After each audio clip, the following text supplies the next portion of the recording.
हरिओम। हम बात कर रहे थे गणित शिक्षण की, पेडागोजी ऑफ मैथमेटिक्स की, और हमारी यूनिट चल रही है 4, यूनिट नंबर 4, जिसका नाम है इकाई योजना पाठ योजना। इकाई योजना यूनिट प्लान, और पाठ योजना लेसन प्लान, और सहायक सामग्री विकसित करना। Development unit plan, lesson plan and material ads.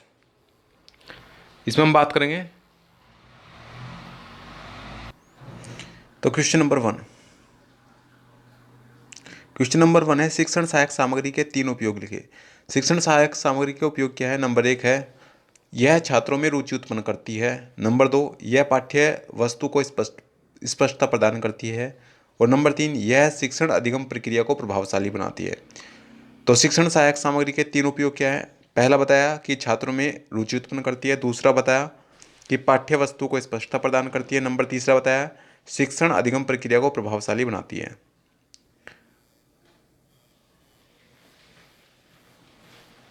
प्रश्न नंबर 2।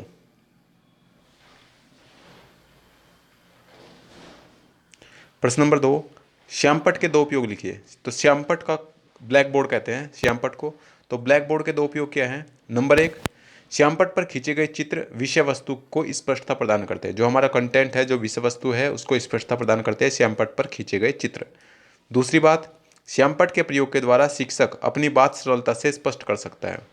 भाई शिक्षक जो है वो श्यामपट्ट का प्रयोग करके अपनी बात जो बतानी होती है उसको क्लियर कर सकता है, स्पष्ट कर सकता है। प्रश्न नंबर 3, मॉडल के 2 उपयोग लिखे। तो मॉडल के 2 उपयोग क्या है? हम मॉडल बनाते हैं, जैसे ग्लोब लेते हैं या कुछ भी लेते हैं। तो मॉडल के 2 उपयोग क्या है? नंबर एक, मॉडल विषय वस्तु को स्पष्ट करने में सहायता प्रदान करता है। नंबर 2, जहां प्रत्यक्ष अवलोकन संभव नहीं होता वहां मॉडल का प्रयोग किया जा सकता है। जैसे हमें ताजमहल दिखाना है बच्चों को, ताजमहल के बारे में बताना। ताजमहल नहीं है तो ताजमहल का मॉडल अगर है तो ताजमहल का मॉडल दिखा सकते हैं। पृथ्वी के बारे में बताना है, पृथ्वी नहीं है तो पृथ्वी के ग्लोब जो होता है उसको दिखा सकते हैं। प्रश्न नंबर 4, शिक्षण की पंचपदी योजना के प्रवर्तक कौन है? तो शिक्षण की या पाठ योजना की पंचपदीय प्रणाली के प्रवर्तक कौन है? तो वे हैं J.F. हर्बर्ट है। कौन है? J.F. हर्बर्ट हैं। प्रश्न नंबर 5, मूल्यांकन आयाम के प्रवर्तक कौन है? तो ये हैं B.S. ब्लूम है। मूल्यांकन आयाम के प्रवर्तक B.S. ब्लूम है। प्रश्न नंबर 6, इकाई योजना के प्रवर्तक कौन है? यानी कि यूनिट प्लान। यूनिट प्लान के प्रवर्तक कौन है? तो वो है मॉरिसन। कौन है? मॉरिसन है। प्रश्न नंबर 7, पाठ योजना क्या है? तो पाठ योजना क्या होती है? पाठ योजना शिक्षक के उन कार्यों का समूह है जो लिखित प्रारूप में होता है। जो लिखित प्रारूप में होता है। प्रश्न नंबर 8, और जिसे उसी कक्षा में क्रियान्वित किया जाता है। जिसे उसी कक्षा में क्रियान्वित करना होता है। प्रश्न नंबर 8,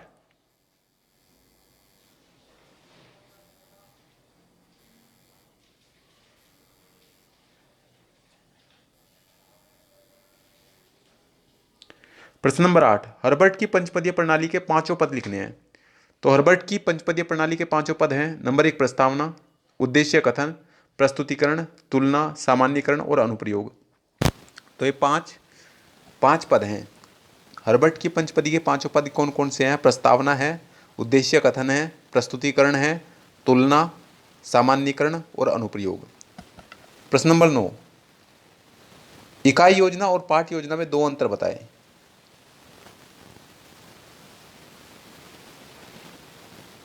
तो इकाई योजना और पाठ योजना में अंतर।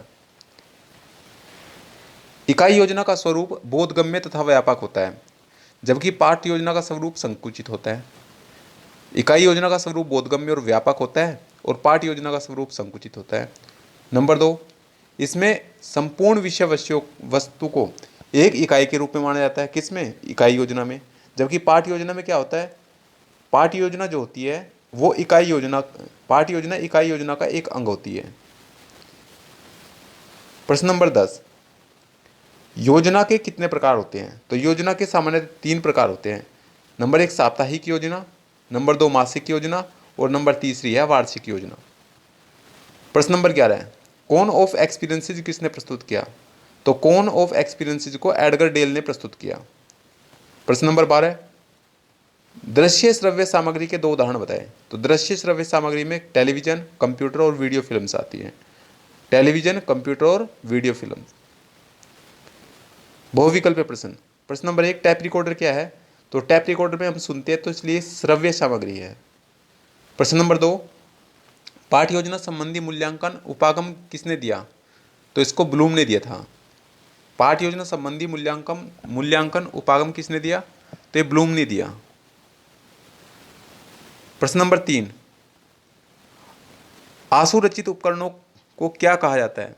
तो आंसू रचित उपकरणों को स्वनिर्मित उपकरण और स्वरचित उपकरण दोनों कहा जाता है। प्रश्न नंबर 4, चलचित्र क्या है? तो चलचित्र दृश्य श्रव्य सामग्री होती है।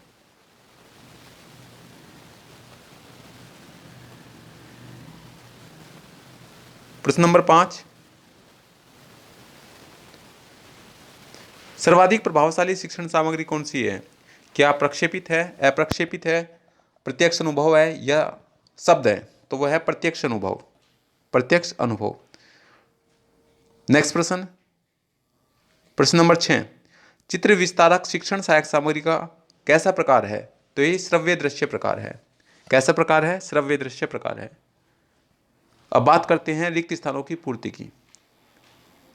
प्रश्न नंबर 1, पंचपदीय योजना पद्धति का चौथा पद क्या है? तो वह है सामान्यीकरण। प्रश्न नंबर 2, टेलीविजन किस प्रकार का साधन है? तो यो दृश्य श्रव्य साधन है। पॉइंट नंबर 3, स्थूल सामग्री के अंतर्गत विभिन्न प्रकार के क्या आते हैं? तो विभिन्न प्रकार के नमूने आते हैं। प्रश्न नंबर 4, मूल्यांकन उपागम के प्रवर्तक कौन है? तो वो बीएस ब्लूम है। कौन है? बीएस ब्लूम है। प्रश्न नंबर 5, योजना के मुख्यतः कितने स्तर होते हैं? तो योजना के मुख्यतः 3 स्तर होते हैं। प्रश्न नंबर 6, वीसीआर किस प्रकार की सामग्री है? तो वीसीआर श्रव्य दृश्य सामग्री है। अब बात करते हैं सत्य असत्य कथन की। तो अधिगम, पॉइंट नंबर 1, अधिगम प्रतिफल एवं अधिगम अनुभव एक समान होते हैं। तो ये कथन असत्य है। भाई आपको ध्यान रखना है कि अधिगम प्रतिफल और अधिगम अनुभव एक समान नहीं होते, ये बात ध्यान रखनी है। प्रश्न नंबर 2, एनसीईआरटी की पाठ योजना के 3 पद होते हैं, उसमें अदा, प्रक्रिया और प्रदा होता है। तो एनसीईआरटी की पाठ योजना के 3 प्रमुख पहलू हैं, कौन कौन से? अदा, प्रक्रिया और प्रदा। अदा को कहते हैं इनपुट, प्रक्रिया यानी कि प्रोसेस, और प्रदा यानी कि आउटपुट। प्रश्न नंबर 3, इकाई योजना के प्रवर्तक ब्लूम है। तो ये कथन असत्य है। पॉइंट नंबर 4, हर्बर्ट पंचपदीय प्रणाली का दूसरा पद तुलना है। तो ये कथन भी असत्य है, तुलना नहीं है।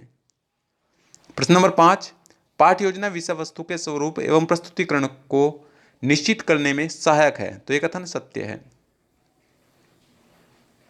Thank you for watching. Please like, comment, share and subscribe. Thank you very much.